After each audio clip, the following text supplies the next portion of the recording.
सिद्धार्थ लगभग बेहोशी की हालत में पहुंच चुका था कि उसके हाथों में पहनी हुई अंगूठी से एक नीली रोशनी निकली और जाकर सिद्धार्थ के उस उंगली में समा गई जिसमें सांप ने काटा था।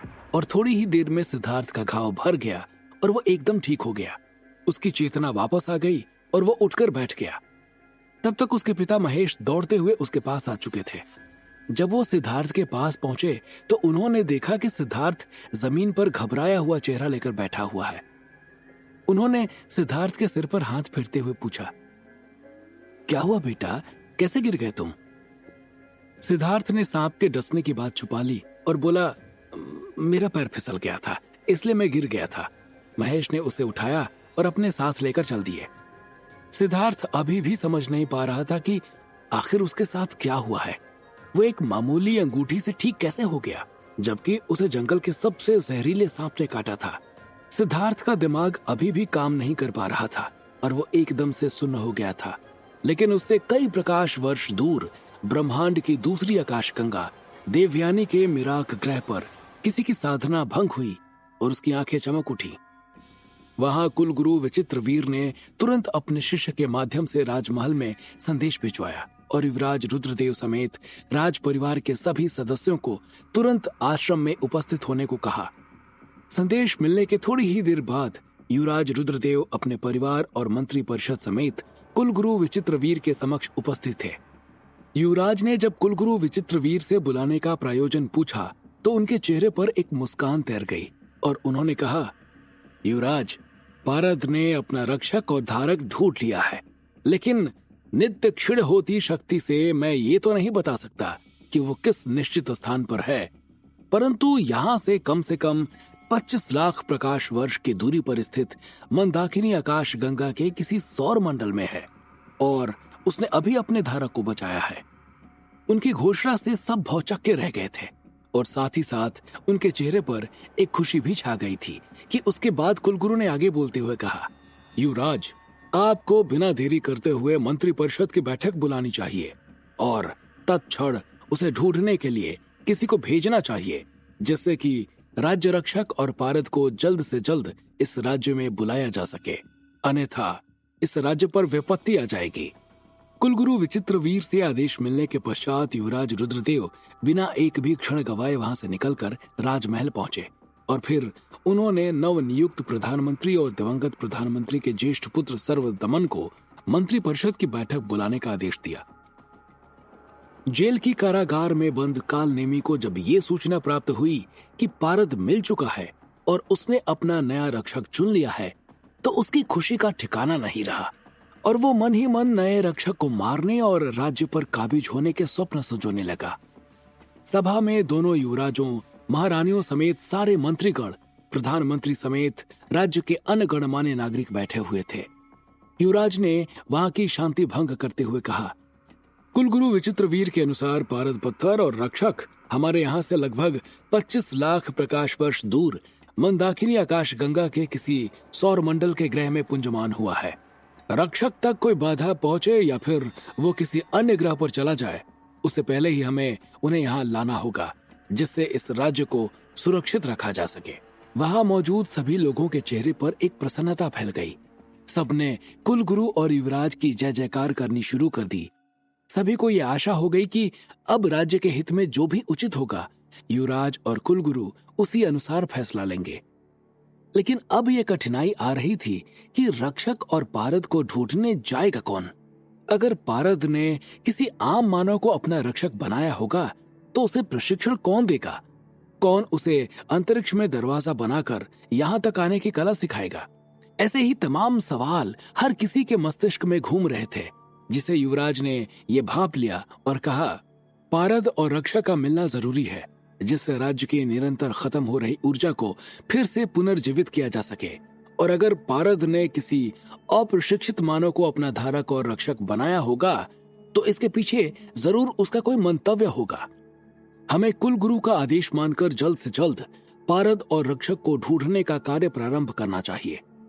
आप सभी संभ्रांत व्यक्तियों से निवेदन है कि ऐसा कोई रास्ता बताइए कि जिससे इस कार्य को संपन्न करने हेतु उचित व्यक्ति की तलाश जल्द से जल्द पूरी की जा सके। कई सारे लोगों ने कई सारे सुझाव दिए। लेकिन किसी राय पर पूरी सभा एकमत नहीं हो पा रही थी। 25 लाख प्रकाश वर्ष की दूरी पर जाने में राज्य में बची हुई ऊर्जा का असीम भाग लग रहा था एवं ये भी अनुमानित ही था कि वहां पारद और रक्षक हो सकते हैं। इसलिए युवराज समेत सभी मंत्रीगण इस चिंता में डूबे हुए थे कि इस ऊर्जा को कैसे किसी जिम्मेदार हाथों में सौंपा जाए, जिससे कि वो बिना अधिक ऊर्जा गंवाए हुए पारद और रक्षक को ढूंढकर इस राज्य में ला सके। कुलगुरु विचित्रवीर भी अपने आश्रम में बैठे हुए इसी चिंता में डूबे हुए थे कि आखिर कैसे रक्षक और पारद को इस राज्य में लाया जाए। अगर वो स्वयं जाते हैं तो राज्य को ऊर्जा कौन देगा, और अगर गलती से किसी लापरवाह व्यक्ति को भेज दिया गया तो वो राज्य की असीम ऊर्जा और धन को बेकार कर देगा। इसके बाद उनके पास स्वयं को राजकुंड में सौंपने के अलावा और कोई भी विकल्प नहीं होगा। आश्रम से लेकर राजमहल और जनता के बीच यही चर्चा चल रही थी कि राजमहल के सभा द्वार से आई एक आवाज ने सबके माथे से चिंता की लकीरें मिटा दी। युवराज, कुलगुरु, प्रधानमंत्री समेत पूरे राज्य के जिन जिन नागरिकों को ये सूचना मिलती गई कि पारद को ढूंढने के लिए प्रयोजन किए जा रहे हैं, तो उनके चेहरे प्रसन्नचित होते चले गए। देवयानी आकाश गंगा से 25 लाख प्रकाश वर्ष दूर एक बिस्तर पर लेटा हुआ सिद्धार्थ दोपहर में उसके साथ हुई घटना को सोचते हुए अपने हाथ की अंगूठी को निहारे जा रहा था। वो समझ नहीं पा रहा था कि एक दिन पहले मिली इस अंगूठी ने उसकी जान कैसे बचा ली। क्या उसे गलती से कोई अमर विरासत मिल गई है या फिर ईश्वर ने उसे किसी खास प्रयोजन के लिए चुना है। सिद्धार्थ ये सोच रहा था कि एक दिन पहले उसके साथ हुई घटना उसकी आंखों के सामने किसी चलचित्र की तरह गुजरने लगी। 2 दिन पहले खाना खाने के बाद जब सिद्धार्थ पहाड़ी पर मशरूम लाने के लिए पहाड़ के ऊपर जा रहा था तो उसे रास्ते में एक जगह थोड़े अलग प्रकार का मशरूम दिखा, जिसे वो काट कर ले आया था। अगले दिन जब वो फिर जाने लगा तो उसी जगह पर उसे फिर से वो मशरूम उसी अवस्था में दिखा जैसा वो एक दिन पहले था। सिद्धार्थ ये देखकर आश्चर्यचकित रह गया कि आखिर एक दिन के अंदर मशरूम इतना विकसित कैसे हो सकता है। उसने उसे फिर से काटने के लिए उसकी जड़ों पर प्रहार किया और प्रहार करते ही उसकी दैंती किसी भारी वस्तु से टकराई और टूट गई। सिद्धार्थ ने जब उत्सुकतावश देखा तो वहां उसे एक पत्थर पड़ा हुआ दिखाई दिया और उससे हल्की हल्की नीली रोशनी सी निकल रही थी। ये वही जगह थी जहां से उसके पिता महेश ने मशरूम काटा था, लेकिन पारद ने उन्हें नहीं चुना था, इसलिए उनका ध्यान उस पर नहीं गया और आज सिद्धार्थ ने वो पत्थर खोज लिया था। सिद्धार्थ ने जब उसे उठाया तो वो केवल पत्थर ना होकर एक अंगूठी थी। जब उसने उसे अपने हाथों में पहना तो वो उसकी उंगली में फिट हो गई और उससे निकलने वाली नीली रोशनी भी उसी में समाहित हो गई। सिद्धार्थ ने वहां से मशरूम काटा और चला आया, लेकिन उस अंगूठी में उसे कुछ खास नजर नहीं आया। उसे लगा कि एक दिन पहले उसने शायद कहीं और से मशरूम काटा था और आज दिग्भ्रमित होकर अंगूठी वाली जगह को वही जगह समझ बैठा था। आज सुबह जब उसे खेतों में सांप ने काटा तो उसकी अंगुली से निकले हुए खून के छींटे पड़ने से वो अंगूठी सजीव हो गई और फिर उसने सिद्धार्थ के न केवल घाव को ठीक किया बल्कि उसके अंदर फैले जहर को भी चूस लिया था। पारद ने अपना रक्षक और धारक चुन लिया था, लेकिन सिद्धार्थ को यह नहीं मालूम था कि आखिर ये शक्ति उसे क्यों मिली है। अगली सुबह जब वो फिर से अपने ऊपरी इलाके के खेत में पहुंचा तो देखा हनी शकल का एक पौधा अविश्वसनीय रूप से काफी अलग लग रहा था। उसका रंग अन्य पौधों की तरह लाल न होकर सुनहरे रंग का था। उसे समझ नहीं आ रहा था कि ये आखिर कैसे हुआ। तभी उसे ध्यान आया कि जब वो सांप के काटने के बाद जमीन से उठा था तब उसका हाथ किसी पौधे में लगा था, जो कि शायद यही पौधा था। तो क्या ये अंगूठी मेरे साथ अन्य सजीव चीजों को ठीक कर सकती है? क्योंकि खाद डालने के बाद भी जहां अन्य पौधे मुरझाए लग रहे थे, उधर ये पौधा ऐसा लग रहा था कि जैसे सारे खेत के खाद की शक्ति अकेले इसने ही खींच ली हो। सिद्धार्थ ने सोचा और उसने अपने मोबाइल से उसकी तस्वीरें लेनी शुरू कर दी। उसके दिमाग में एक आइडिया आ चुका था कि वो इस पौधे को औषधीय जड़ी बूटियों को नीलाम करने वाली वेबसाइट पर नीलामी के लिए डालेगा और इससे उसे ठीक ठाक रकम मिल सकती है, जिससे वो वापस शहर जाकर अपनी तैयारी जारी रख सकता है। तस्वीरें लेने के बाद उसने पौधे की नीलामी करने वाली कंपनी की वेबसाइट खोली और पौधे की फोटो को 5,000 रुपए की कीमत के साथ डाल दिया। थोड़ी ही देर में उसके पास नीलामी का पहला मैसेज आया।